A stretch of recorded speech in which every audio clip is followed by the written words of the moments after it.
তো শুরুতেই আমরা ডিজাইন প্রিন্সিপালের কিছু কনসেপ্ট জেনে নিই এটা আসলে কেন প্রয়োজন। তো আমরা যদি আমাদের ডিজাইনের গ্রামাটিক্যাল রুলগুলো ফলো করি, প্রিন্সিপালগুলো ফলো করি, তখন যেটা দেখা যাবে আমাদের আর্টওয়ার্কগুলো খুব বেশি হাইলাইট হবে। ঠিক আছে? আমরা যে জিনিসটা ডিজাইনের মধ্যে স্ট্যান্ড আউট করতে চাইছি সেই জিনিসটা অনেক ভালোভাবে স্ট্যান্ড আউট হবে। তো এই জন্যই বেসিক্যালি আমরা ডিজাইনের প্রিন্সিপালগুলো ইউজ করে থাকি।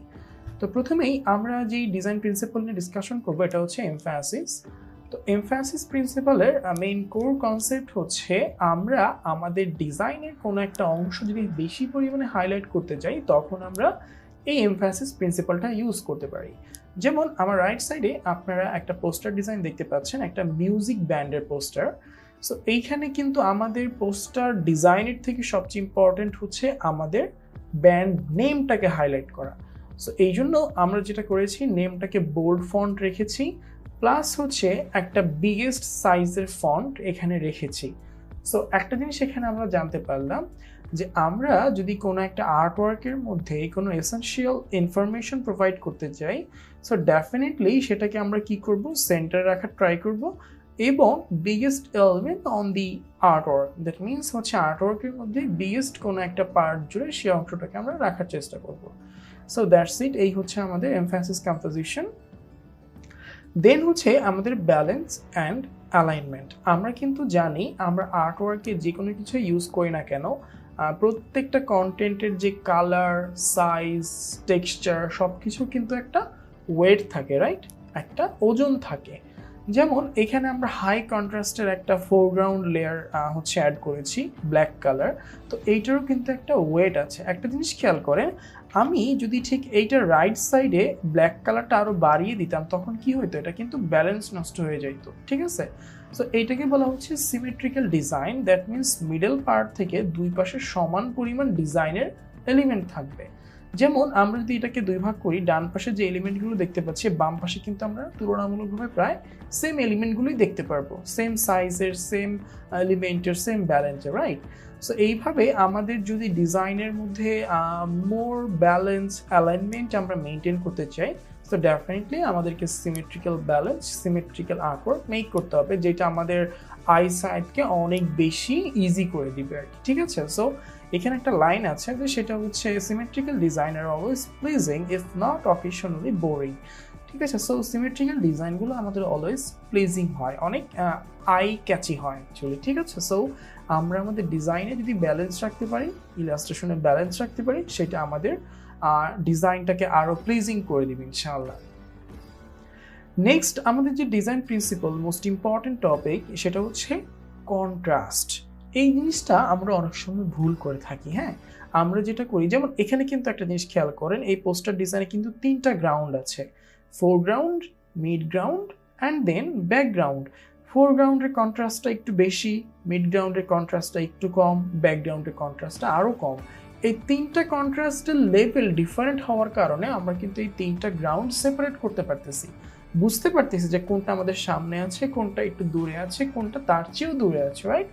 সো কন্ট্রাস্টের এইখানে কিন্তু এই জিনিসটা ফলো করে, contrast is what people mean what they say a design pops. ঠিক আছে? আমাদের কোনো একটা ডিজাইনের কোনো একটা অংশকে যদি আমরা পপ আপ করতে চাই, হাইলাইট করতে চাই, আমরা কিন্তু এই কন্ট্রাস্ট রুলটা ফলো করতে পারি।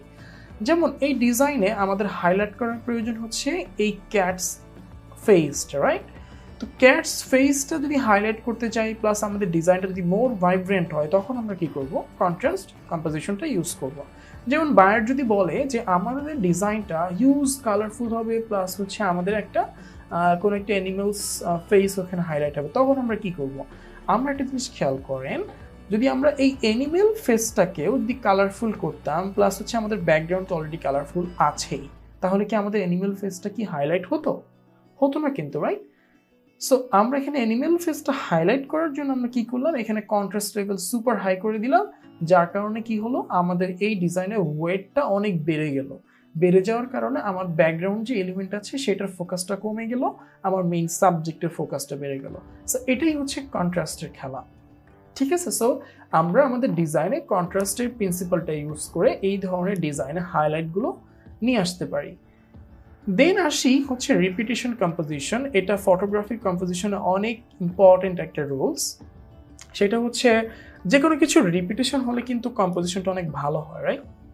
যেমন রিপিটেশন কম্পোজিশন সার্চ লেখার পর আপনি বেশ কিছু কম্পোজিশন পাবেন, বেশ কিছু প্লিজিং কম্পোজিশন। যেমন একটা ফটোগ্রাফি যদি এইভাবে করা হয় সেটা কিন্তু মোর প্লিজেন্ট হবে, রাইট? বাট এইখানে যদি একটা জিনিস খেয়াল করেন, রিপিটেশনটা একটু খেয়াল করেন, একটা কিন্তু কি একটা ফ্লো বিদ্যমান এখানে, রাইট? একটা রিদম বিদ্যমান। 1 2 3 4 5 6 7 8 9, ঠিক আছে? এই ধরনের একটা রিদম কিন্তু কি এখানে বিদ্যমান, রাইট? সো এই ধরনের রিদমগুলো ক্যাপচার করার জন্য আপনি কিন্তু কি এই রিপিটেশন কম্পোজিশনটা ইউজ করতে পারেন। সো লুক অ্যাট দিস, এই কম্পোজিশনটার নাম হচ্ছে কি রিদম কিংবা হচ্ছে রেপিটেশন কম্পোজিশন। সো এইভাবে কিন্তু আমাদের ফটোগ্রাফি কিংবা হচ্ছে ইলাস্ট্রেশন যেই কোনো টপিকে আমরা কিন্তু কি এই ধরনের কম্পোজিশনটা ইউজ করতে পারি, যেটা আমাদের ইলাস্ট্রেশন কিংবা ফটোগ্রাফিটাকে অনেক বেশি প্লিজেন্ট করে দেবে ইনশাআল্লাহ। ঠিক আছে? সো লুক এট এটা কিন্তু খুব দারুণ একটা ইলাস্ট্রেশন হবে যদি আমরা এটাকে প্রপারলি মেক করতে পারি। এর মধ্যে যদি আমরা রিপিটেশন কম্পোজিশনটা ইউজ করি এটা আরও প্লিজেন্ট হবে। ঠিক আছে? সো এই হচ্ছে আমাদের রিপিটেশন কম্পোজিশন। এখানে দেখেন 1 2 3 4 5 6 7 8 9 10 11 12 এইভাবে সংখ্যাবাচক কিছু কি আমাদের অংশ এখানে রিপিট করা হয়েছে। দ্যাটস ওয়াই আমাদের কম্পোজিশনটা আরও বেশি অ্যাট্রাকটিভ হয়েছে। সো আমরা যদি কোনো ডিজাইন এলিমেন্ট ক্রিয়েট করার সময় যদি এই কম্পোজিশনটা মাথায় রাখি, যদি এটা এই ক্যাটাগরি হয়, তাহলে ডেফিনেটলি এটা খুব ভালো একটা মাপে ইলাস্ট্রেশন হবে।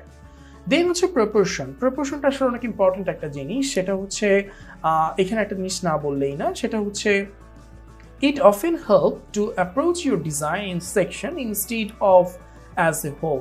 যেমন এখানে কোনো একটা অংশ যদি আমরা হচ্ছে অ্যাপ্রোচ করতে চাই ডিজাইনের মধ্যে, তখন আমরা যেটা করতে পারি সেটা হচ্ছে ওই অংশটাকে কোনো একটা নির্দিষ্ট বক্সের মধ্যে আমরা রাখার চেষ্টা করব।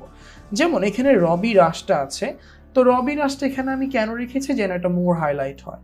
এখানে আরেকটা জিনিস আছে, think of A box at a bottom of your poster for a ticket information.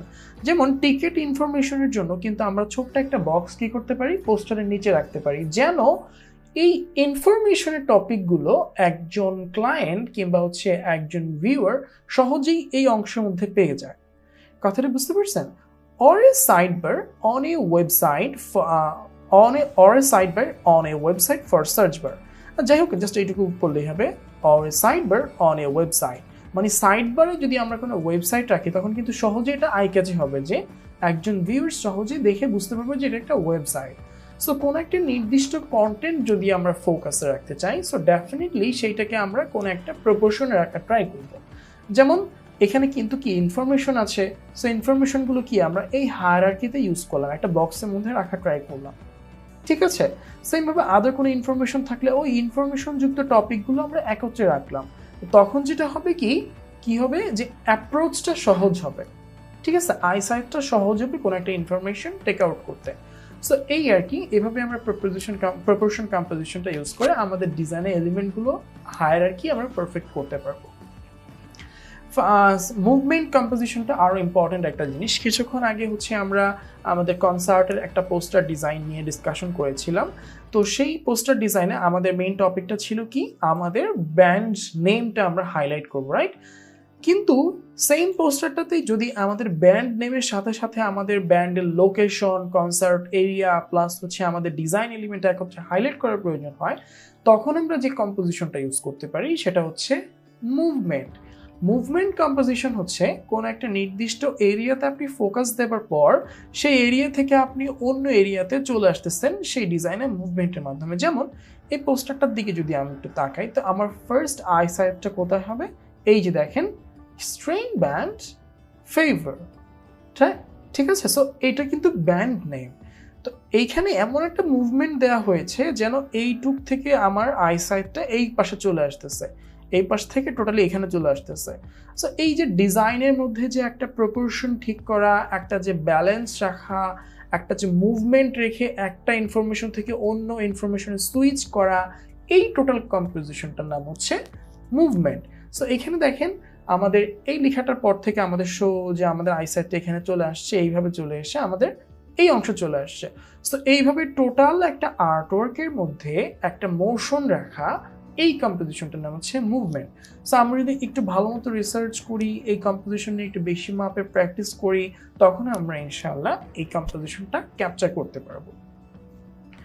দেন আসি হোয়াইট স্পেস। এটা সবচেয়ে ইম্পর্টেন্ট একটা কম্পোজিশন, স্পেশালি হায়ারার্কি অ্যালাইনমেন্টের জন্য। আমরা অনেক সময় ভাবি যে আমাদের ডিজাইনে আমরা খুব বেশি মাত্রায় কালার ইউজ করলে আমাদের ডিজাইনটা সুন্দর লাগবে, আর্টওয়ার্কটা প্রফেশনাল হবে। আসলে তা কিন্তু না। কথাটা বুঝতে পেরেছেন? আপনি হায়ারার্কি, ব্যালেন্স, আপনি বাকি প্রপোর্শনগুলো ঠিক রেখে যদি আপনি জাস্ট একটা লাইনও টান দেন, সেটাও কিন্তু কি আপনার অনেক ভালো একটা আর্টওয়ার্কের মিনিং বিয়ার করবে। সো হোয়াইট স্পেসটা কিন্তু একটা ডিজাইনে অনেক বেশি ইম্পর্টেন্ট। যদি আমি হচ্ছে আমার ডেমো প্রোফাইলটা জাস্ট আপনাদেরকে একটু দেখাই, যেমন এই আর্টওয়ার্কটার ক্ষেত্রে দেখেন আমি কিন্তু পুরো আর্টওয়ার্কে কালার অ্যাপ্লাই করিনি, আমি জাস্ট একটা নির্দিষ্ট অংশে হচ্ছে আর্টওয়ার্কটা কালার অ্যাপ্লাই করেছি, বাকি অংশটা আমি ফাঁকা রেখেছি। দেন আমি যদি আরেকটা আর্টওয়ার্ক দেখাই আপনাদের, সেম আর্টওয়ার্কও কিন্তু দেখেন আমি কিন্তু নির্দিষ্ট অংশ ব্ল্যাঙ্ক রেখেছি, এই জন্যই যেন আমার বাকি এলিমেন্টগুলো মোর হাইলাইট হয়।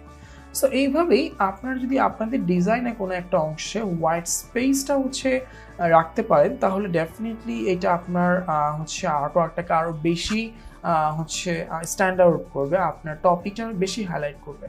যেমন এখানে আমাদের একটা আর্টওয়ার্ক দেখতে পাচ্ছি, প্লাস হচ্ছে একটা ভেন্যু দেখতে পাচ্ছি, রাইট? একটা date line something like that সেরকম দেখতে পাচ্ছি। সো এখানে দেখেন আমাদের কিন্তু হাইলাইট পয়েন্ট হচ্ছে এইটা। দেখেন এই অংশটা কিন্তু খুব সহজেই হাইলাইট হচ্ছে, কারণ বাকি স্পেসটা কিন্তু একদম ইজি করা আছে। কথাটা বুঝতে পেরেছেন? সো এইভাবেই আমরা আমাদের ডিজাইনে হাইলাইট করতে পারি হোয়াইট স্পেস মেইনটেইনের মাধ্যমে। সো আজকে এই পর্যন্তই। আশা করি আপনাদের লেকচারটি অনেক ভালো লেগেছে। দেখা হবে পরবর্তী ক্লাসে। আসসালামু আলাইকুম।